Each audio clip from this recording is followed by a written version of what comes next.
여러분 궁금한 게 오늘 막 쓰세요. 괜찮으니까 막 물어볼 거 막 물어보고 막 하셔도 됩니다.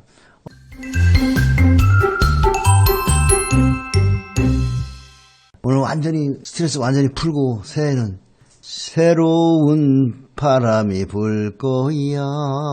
근심을 털어놓고 다 함께 차차차. 자, 그래서 오늘은 이자 오늘만은 올해 그 테마주 뭐 이런 거 만지다가 다친 사람들 있죠. 상처 입고 이런 분들은 오늘 다 치유하고 넘어가야 되겠죠. 역시 치유가 있는 방송.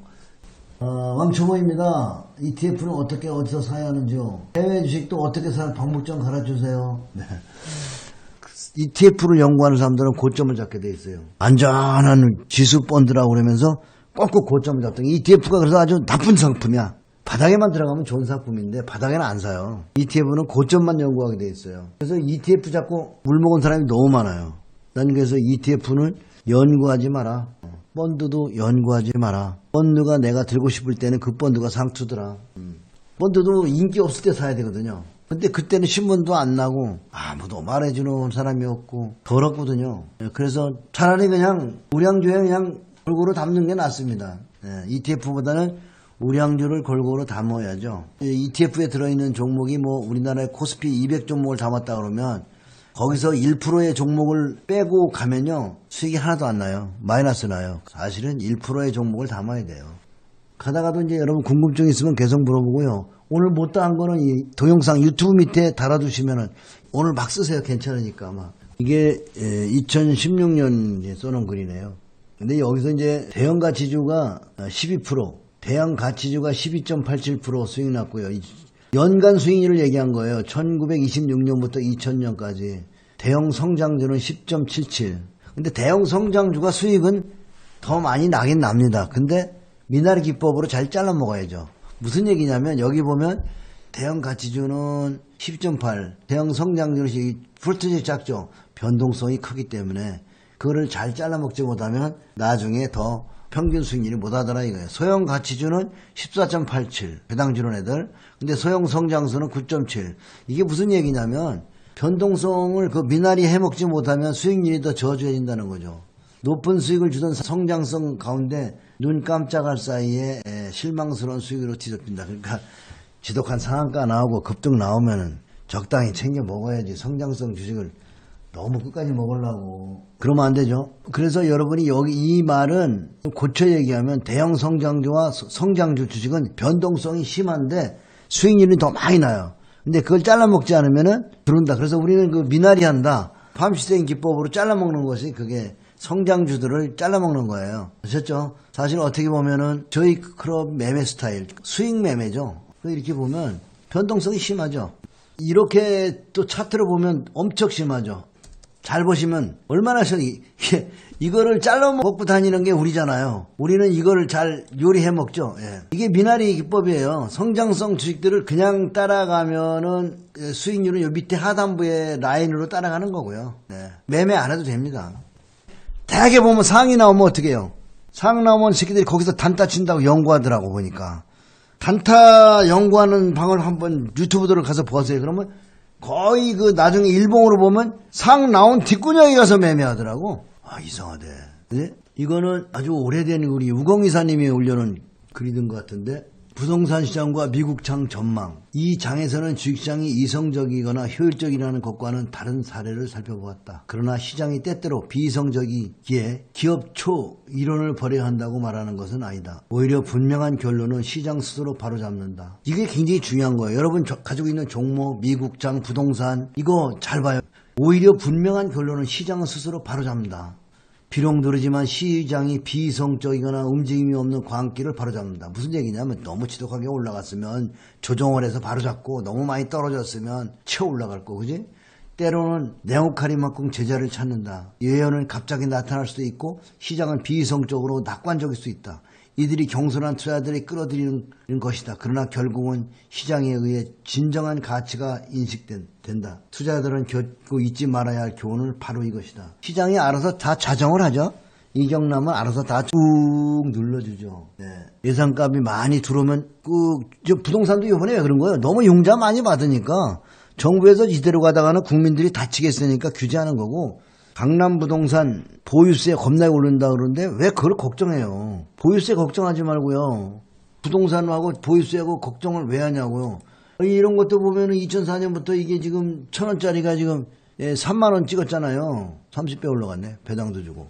이 삼성전자도 보면 이게 80년대부터 지금까지 약 1,000배 올랐잖아요. 오늘 내 강의에서 가장 중요한 건 금액 작은 분들 괜히 잔재주 부리려고 하지 마세요. 뭐 밑장 빼가지고 윗장 받고 뭐 떠나가는 테마주 살라고 그런 얘기 생각하지 말고, 금액이 작고 가난하면 1등 고가 우량주로 여러분이 모아가는 게 제일 좋은 정답이에요. 이게 지금 주님의 말씀입니다. 은혜 나오는 말씀이에요. 그런데 이 말을 못 알아듣고 눈물이 안 나오면은 아직 고생을 더 해야지. 깡통을 몇 번 더 놔야, 이제 깡통이 몇 번 나고 나면 이제 부자빠 말이 와닿는 거야. 내 말이 가슴에 짱하고 오고 막 아버지 그리고 주여 뭐 이런 얘기할 때 그게 나오면은 이제는 고통이 끝나고 고수에 입문하는 거야. 근데 아직도 뭔가 막 잔재주 부리고 급등주 찾고 테마 찾고 이럴 때 노래 하나 듣고 가야 되는데, 요새 뭐 테마주 막 잔뜩 사가지고 막 떨어지는 거 들고 고생하는 사람들 많죠? 아무리 기다려도 걘 안 와. 중소형주들 요 맛이 어때요? 변동성. 여러분들은 오늘 잘 들어요. 이런 거는 지수를 예측한다고 잡는 게 아니거든요. 근데 잘 보면 여러분이 팜 시스템을 배워야 되는 게, 절묘한 바닥에서 잡는 거 보이죠? 이거 뭐 한 번, 두 번, 세 번, 네 번, 3호작 했잖아요. 돈 조금씩만 샀는데 많이도 안 나면 뭐 120주, 1000주, 2000주. 그래도 돈이 2,000원, 3,000원이라 돈도 안 돼요. 이런 거 사가지고 이런 매매법을 여러분이 공부해야 돼요. 자, 대단하잖아요. 이 골짜기 사가지고 이 변동성을. 그래서 여러분이 강인한 그 마인드를 길러야 돼요. 이런 걸 잡을 수 있어야 된단 말이죠. 떨어지는 칼날을 잡아서 여러분이 수익을 내야 되는 겁니다. 자, 이 삼성화재 같은 거는 바닥에 보면 200원, 300원, 500원 밑에 있었단 말이에요. 그러면 이게 30만 원을 찍었으니까 이 300원이 10배 가면 3,000원, 100배면 3만 원, 30만 원이면 1,000배 갔잖아요. 여기 보면 한 1,200, 300배 갔네요. 배당 얼마 줬나 볼까요? 배당 1,200, 300배 올라갔는데 배당만 보자고. 배당 얼마 주나, 그지? 1억을 투자했으면 1,000억이 됐는데 배당은 얼마 받나 보자고. 배당 내역 여기 보니까 2018년 1,700원 줬어요. 여러분이 300원짜리 500원이라고 그러자고. 500원이라도 만원이면 20배가 넘는 판이에요. 300원 주고 샀으면 30배의 배당이 나왔잖아요. 17년에도 9,600원이 이거 30배예요. 16년에도 보면 8,000원, 15년에도 8,000원, 14년에도 8,000원. 그 전에도 엄청 많이 줬어요. 아파트로 말하면은, 아파트가 1억짜리 아파트를 하나 샀더니 1년에 막 한 20채, 30채씩 아파트가 그냥 막 집세로 나와. 어떡할래? 가난한 우리 사람들이 신분을 바꾸는 거는 바로 이런 주식이란 말이에요. 근데 이 주식이 꼭 우리나라만 있는 게 아니야. 이따 보겠지만 외국에 많이 있다고. 외국에도 많이 있어요. 왜 꼭 국내만 사야 되나? 여기 외국도 보면은 아마존도 많이 올라왔어요. 지금 뭐 사기 그렇고, 이제 존슨앤존슨 같은 건 한 50년 이상 올라가고 있단 말이에요. 뭐 크게 올라간 적도 언젠간 많이 오르면 조정이 좀 필요하죠. 행보 조정이 필요한다고. 좀 떨어지기도 하고. 그 다음에 애플도 그렇죠. 그러면 거기만 있는 게 아니라 지금 여기서 볼 수가 없는데, 아마존을 보면은 이게 상당히 오랜 기간 옆으로 서 있죠. 이 박스를 예시 지켜봐야 되겠죠. 그죠? 애플은 뭐 연말까지도 신고가니까. 중요한 거는 연초에 한번 봐야 될 것 같아요. 너무 미국장을 뭐 부정적으로 볼 필요는 없지만, 그렇다고 너무나 개인 투자가들이 막 흥분하고 좋아하면은, 개인 투자가들이 너무나 흥분하면 후유증이 꼭 있잖아요. 그걸 한번 봐야 되고요. 더 하나 중요한 거는, 미국장이 올라가는 데는요, 달러의 가치가 올라간 것도 이 영향을 준 거니까 환율도 봐야 되거든요.